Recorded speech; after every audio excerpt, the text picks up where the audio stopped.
M0FXB, welcome to my channel. So another one of my Polywatch scratch removal videos. So here's Polywatch, only about £4 on Amazon, and we have a fibre cloth, about 60p for 10. And if you look here, you can see a scratch, and there's lots of fine scratches here. So a few fine ones here.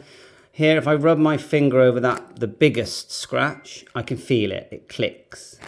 Okay, now this is a lovely radio, Icom ID-880, and I just love it. And when it's on, and I'll show you it in other videos, it's a joy to use.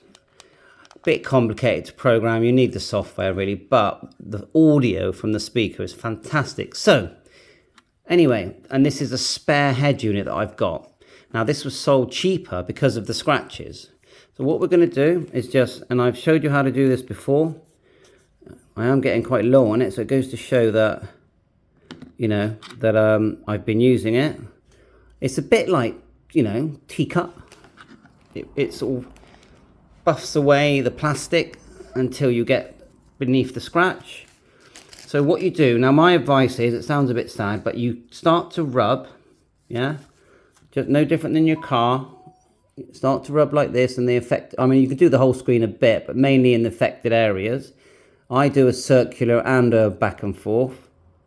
And I always say count to 100. Now, obviously that, you think, oh, I'll be all right, 100. But I'll tell you now, once you get to about 20, you get fed up counting. So we're going to do it. You saw what it was like before. And I'll come back to you when it's done. And remember, it's Polywatch. And it's designed for watches. Okay, we've got to about 60. We're still rubbing. And then we're going to check it. And don't forget, you can do this with anything that's plastic. Even it'll work on, it doesn't have to be clear acrylic. Now don't push too hard, you don't want to crack the screen. So, right, let's just clean that off.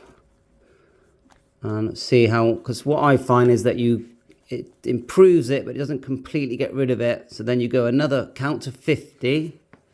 Yeah, you can see there's still a line there. See the line here? That's still there. And then do another count into 50. Now on this side, it looks like it's got rid of the finer ones already. Yeah, I would say the fine ones on this side have gone. So you might as well do the whole screen, because it'll make the screen look new again. Now obviously, you got to be careful you don't rub away any, you know, the actual paint that's on the screen, because it would do that. Just be careful. So let's just now, I'm quite happy with that. So now I just want to focus purely on the actual scratch, the line here. And there you go. Hey presto. No more scratches. And I was rubbing, I'd say for about 7 or 8 minutes. And you really have to just persevere, but it does work. It literally looks like new now. I'll show you it turned on. And there's my spare one. There's my original. Actually, I think the spare one is in better condition, but they're both very good. Turn it off. There's a button on the side here. And just a bit hard to do one-handed. It sort of clips in like that, and you just push it. Like I said, it's hard to do one-handed. Let's turn it on.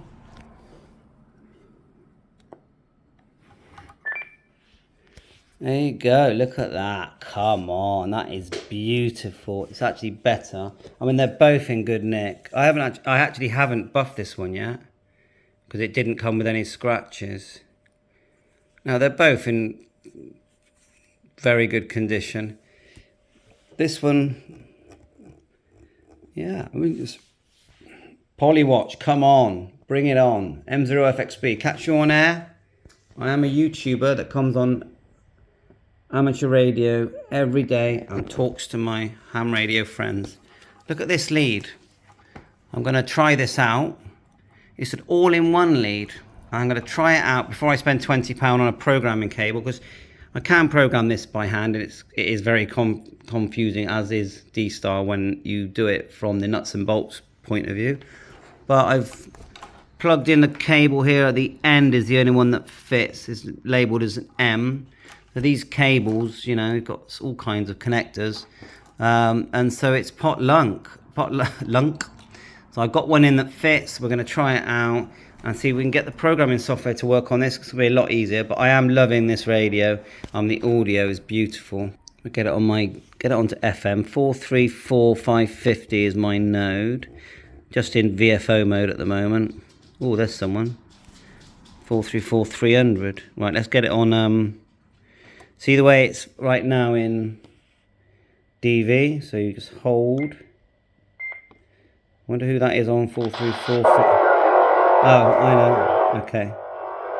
That to me is a DMR signal. You hear that? It's so... Underneath, you can hear. Let me just check my... Well, I haven't actually got a DMR hotspot on. Let me just check. There you go. Someone there, slightly off frequency. Squelch. Yeah, that someone that kid. It's a funny frequency. I thought mine was on 550.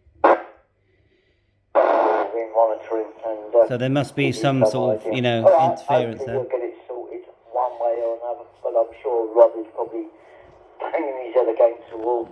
Bye for now, 7-3. What it could be.